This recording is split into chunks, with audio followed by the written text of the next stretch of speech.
Good evening, this is Edward and Ann, sonsofgod.com. It's Thursday evening. Is it Thursday? Thursday evening. And this is School of the Prophets. March 4th. March 4th. March 4th. Significant day. Mark that day. A lot's changing right now. So to those of you who are able to make the call, Ann and I greet you and welcome you in the Lord. It's been the first time in quite some time that I've had the strength to bring the word, and so I'm very thankful for what the Lord is doing. So we're going to talk about something that all of us live every day of our life. I don't know how many times we stop and reflect on this, because it's part of the path of a son. It's part of the path of the cross. Lord, we look to you this evening. You are the one that brought this word up.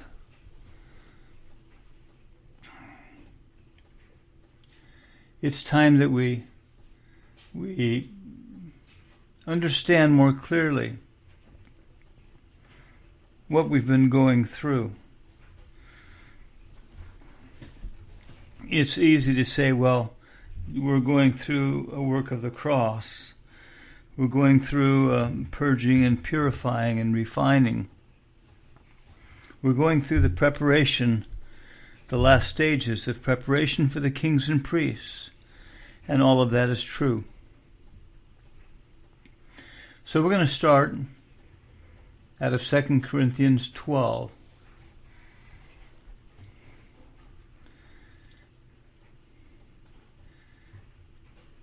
I would give you the title of the word, but I don't want us to get any concepts, because I know that we all have concepts and we wrestle with it.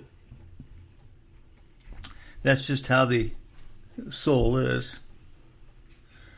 But 2 Corinthians 12, Paul recounts part of his path, part of the challenges that he faced as he walked before God. You know, we think when we look at the New Testament and we read any of the epistles of Paul, or really any of the other disciples, that they had it all figured out, that when they wrote, that they understood what they were writing, and they understood the scope of what they were in the midst of. And I don't know that that's really true. They spoke by the Spirit. The Spirit brought a word beyond even their understanding. And I think that they themselves had to go back and reflect upon the word that they were speaking, to have the understanding of it go deeper and the experience of it go deeper, which is very similar to all of us during this time. But in verse 7 of 2 Corinthians 12, because of the surpassing greatness of the revelations, for this reason, to keep me from exalting myself, there was given me a thorn in the flesh, a messenger of Satan, to torment me, to keep me from exalting myself. Concerning this I implored the Lord 3 times, and that it might leave me.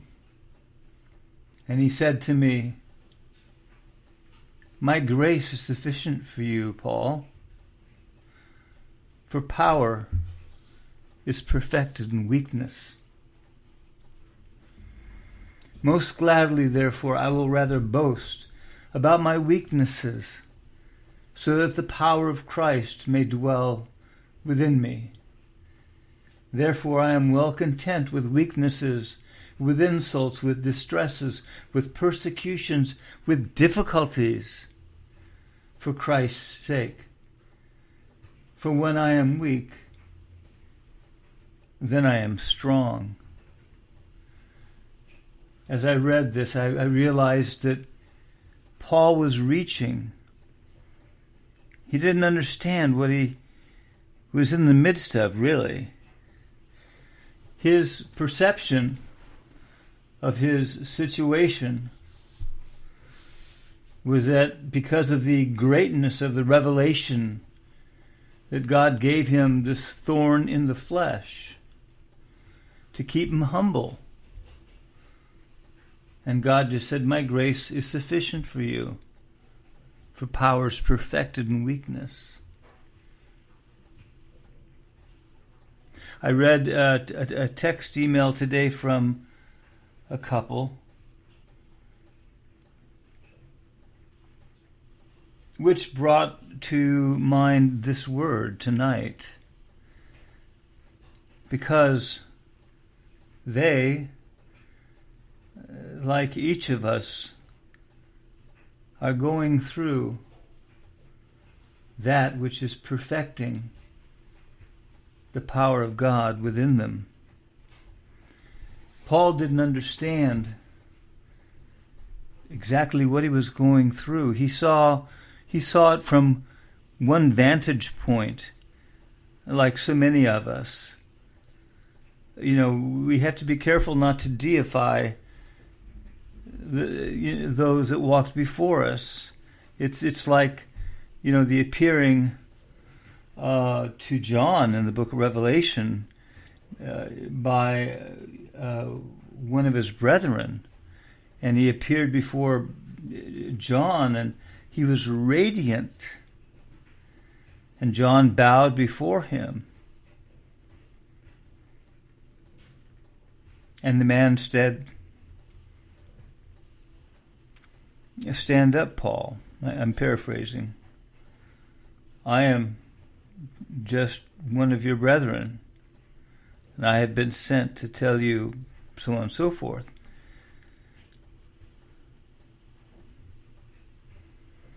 We can get an idea and blow it out of context about these men of God that have walked before us, but like Elijah, it said Elijah was a man of like passions.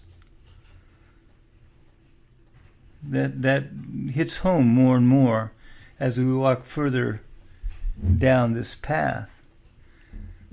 Paul didn't really understand the larger picture, that God was perfecting power and authority, really, within Paul. But it came at a huge expense, because to walk in the power of God and to walk in the authority of God comes by the exposure of the deep weaknesses that we carry. We would look at our weaknesses and say, I'm bummed out here. I still got these weaknesses or whatever.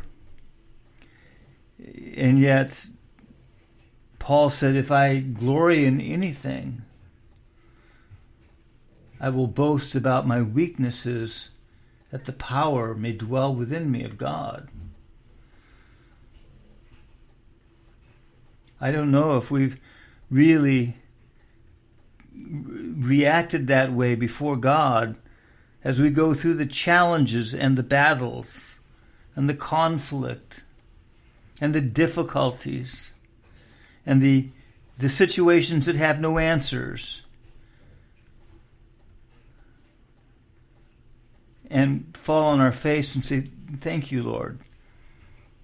because you're perfecting within me the power of God that is beginning to move this age, that is beginning to subject the kingdoms of this age back unto Christ, that is beginning to shake the heavens, where the demons and the demonic spirits and principalities are beginning to shake. And that truly is happening. If you come into the presence of demonic spirits, so often you will feel a fear. But it's not your fear, it's their fear. Because of what you've become and are becoming, and what that represents in God, in the timetable of judgment.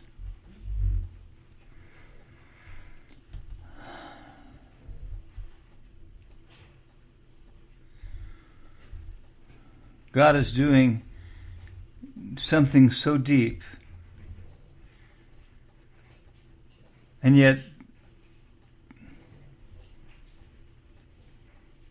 the only course or path through this transition here is through weakness. Power is perfected in weakness. You could equate that to many different things that overlay the cross of Christ. You know, Paul also said he died daily. He carried his cross daily. We do as well, even if we perhaps don't think of it or maybe recognize it. But you're carrying the cross, and you are dying out daily. That's why this is not very popular. The call of sonship is not at all palatable to the soulish Christian, because it means you have to give up yourself. You have to, like Andrew Murray once said, reach that point of absolute surrender.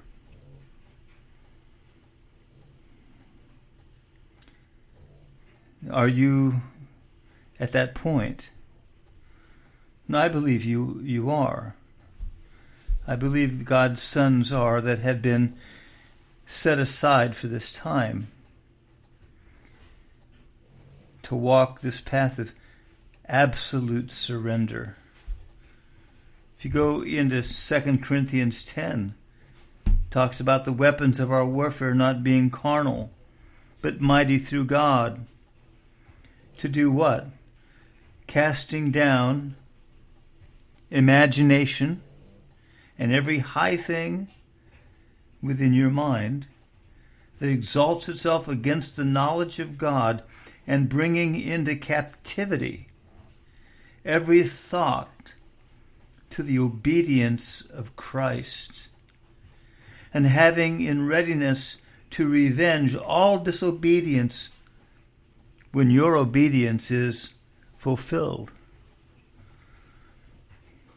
I don't think that we could ever depart away from this message of the cross, or this message of change and dying out, or the aspect of the real power of God being perfected within the sons by the weaknesses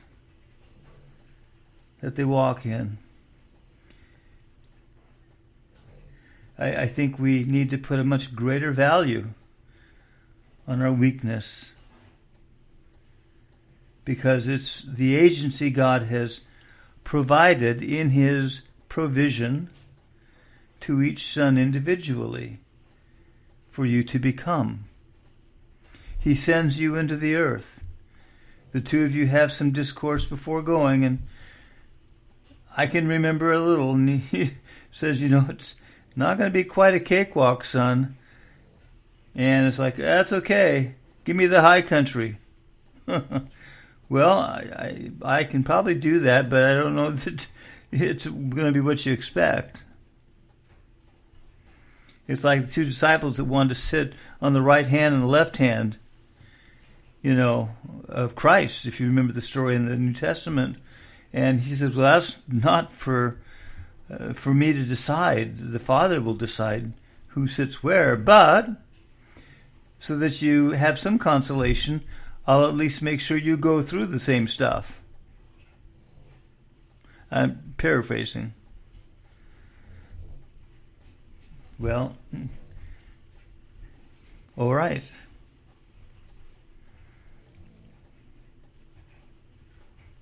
We've been coming into a deeper and deeper submission. And like everything in the Word, I can't emphasize the fact that it has to be by revelation. The Lord has to reveal. I can look at people, I can hear them, and you kind of get a reading where they are. Because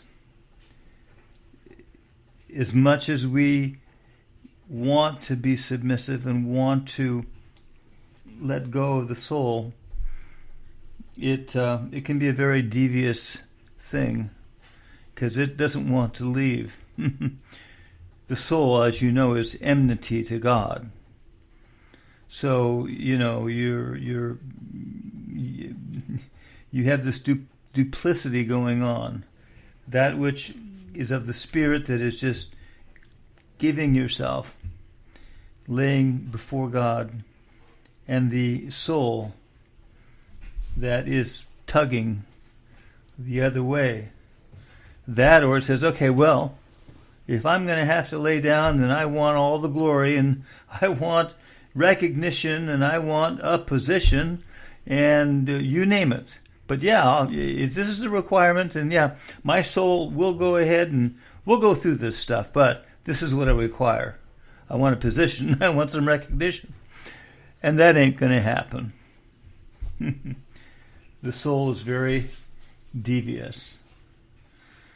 But this time that we're in the earth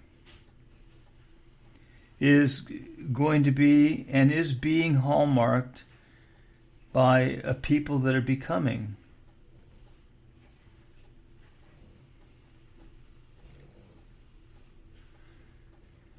Paul, at his time, he didn't understand exactly. I mean, he was getting it, but he was still working through it to really understand the magnitude of what God was bringing him through in the warfare, in the battles, in the difficulties that he faced. All part of the weaknesses that he walked with. And yet God said, my power is perfected in your weakness. You might look at that in another way. In the book of Philippians, chapter 3, in the Greek literal, it says of Paul that he lived on tiptoe with neck stretched out, reaching to change and to become. I don't have that exactly handy, but that is the Greek literal. And we've talked about that before. So if you can imagine Paul in his drive and intensity, that he is stretching every way he can, including neck stretched out, to obtain the promise, to obtain that which God has set before him. Because without doing that, there's no way he could get it. Which, of course, reminds us of what God's been doing to us. Back in the medieval days, the days of such darkness, they had these machines that were meant for torture. And they'd strap the guy on there, and they'd start turning that machine, and it would stretch him. Now, I imagine probably pulled limbs off pretty easily. Now, that's kind of a graphic visualization. But God is stretching us. Not in that context or in that way, but we're stretching. Isaiah talks about, enlarge the tent pegs of your dwelling. God is constantly enlarging the tent pegs of our dwelling as quickly as we are able. And a lot of it has to do in the our able. Because it's not as easy and as slam dunk as you would think.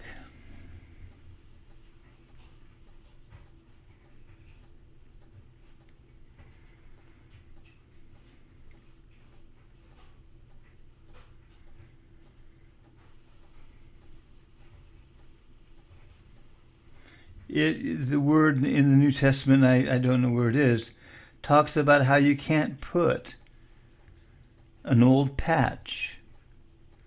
Or is it you can't put a new patch on an old wineskin. Because what will happen is as that wineskin expands, the patch will be ripped off. And that's the same thing with us. That's really what God is saying is, okay, you've got to be a new creation. You've got to let go and become new. Because I can't just put a patch on a hole of the old and expect that it's going to make it. It's like trying to build the kingdom on the foundation of a satanic infrastructure that exists in the earth today. You can't do it. You can't build floor 3, 4, and 5 on top of floor 1 and 2 that has no real structural foundation to it. It will fall. And so the Lord is always changing us and saying, I know I'd like to make this easy, but I can't. I just can't put a patch on that tear. The whole thing's got to go. We thank you, Lord, that you're perfecting your power within us right now. Yes, we've been living this path for a long time, but it's going deeper and deeper. We could only handle and bear so much in the days of our youth. As we began to mature, we could handle more. But God is a faithful shepherd. He will not give us more than we can handle.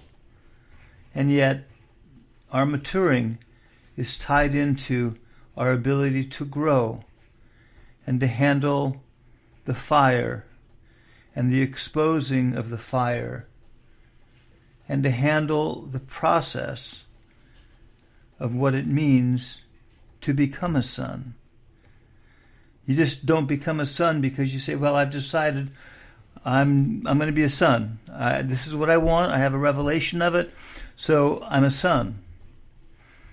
That might be the starting point. But then you begin the path, and God can only go as quickly as you are able to allow him and as you are able to bear. And believe it or not, it's very measured, and God is very faithful as a shepherd, that he will not give us more than we can handle. How does the word go? But in so doing, he will give us a way of escape. That escape is by reaching up into him and changing and stretching and allowing the power of God to be perfected in that weakness. Go back and look at your life. Look at your walk with God. Maybe you haven't read all the signposts accurately enough. There's been so many occasions where God has been perfecting the power in weakness. A little here, a little there. But over a season of time, it has built up a maturity and a stability where He has been able to bring you into more, expose you more to the intensity of the warfare, to the intensity of what sonship is really all about. Just because someone has a revelation of sonship, it doesn't mean they're a son. There's a lot of goats out there that jump up and down. The son has to stay the course. Power has to be perfected in weakness. You have to allow the Lord to go deeper and deeper. And as you reach in, all of a sudden you look around you and you say, my gosh, I'm walking the book of Revelations 12, I think it's 12. I'm being caught up, and I didn't even realize it. This whole process of being stretched, this whole process of being perfected in weakness is causing me to be caught up in His presence. Cause and effect. It's more than just saying, well, okay, you have more authority, or okay, you're more purified, or okay, you have more power. There's more to it than that. Blessed are the pure in heart,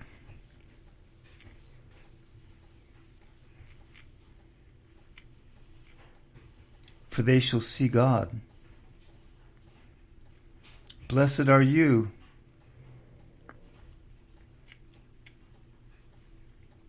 whom God has purified, that you might see Him. But it doesn't stop there, where you see Him and you've attained it, because it goes deeper and deeper and deeper. You're on the road. You're on the path to knowing the Father, to knowing the Lord. And the deeper you go, the more quickly it begins to happen.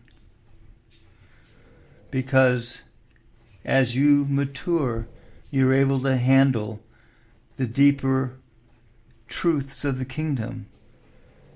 He'll be able to begin to speak to you and impart to you things that before that time you were not able to either understand or handle. But everything is always prefaced by that power being perfected in weakness, or obedience being completed. How's it go here in 2 Corinthians 10? It says, in readiness, I am ready to revenge all disobedience when your obedience is fulfilled. Father, I don't understand. I am obedient. I've given myself, my life, everything. There's nothing more I can do. And the Lord understands that to the degree that you're able at this point. But as the cross goes deeper, as the path of purifying goes deeper, as power is being more and more perfected in your weakness, you become more capable of surrendering even more of yourself. You see, surrender is not a one-time deal. The psalmist can sing, I give my all or whatever, but it's a progressive giving, because every time you go through a deeper level of purification, there comes a greater ability for you to give yourself on a deeper level, for you to give the Lord access into you, into some of those rooms that have been locked up that you weren't able to do before. And as that happens, the Lord's able to take you deeper in the deep preparation, in the work of the fire that is being completed. Well, this is the word for this evening. Lord, we thank you for the word.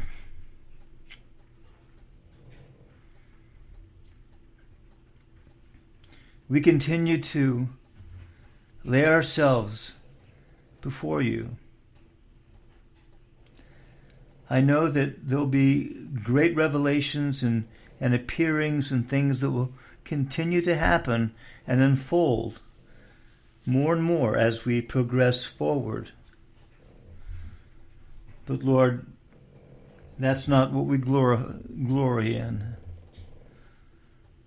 We glory in the cross of Christ, and of Christ and of the whole process of the work of the cross being completed within us. I know that it's going to take a great deal of authority and power to wield what has to be done during this time that we have definitely entered into. I think there's just a little bit more that God's been requiring and putting the sons through in this process of perfecting. So Ann and I send our blessings to you. May you be strengthened in the Lord. May you draw encouragement in that which He has given to you as a gift. Paul had this great gift. Paul called it a thorn in the flesh. Maybe we call it a pain in the ass. Excuse the expression. I don't know. Or a knife in the back, but in any case, thank you, Lord. It's a great honor that you've given this to us, and it's an incredible honor that we've made it this far, and we will complete this race. Amen.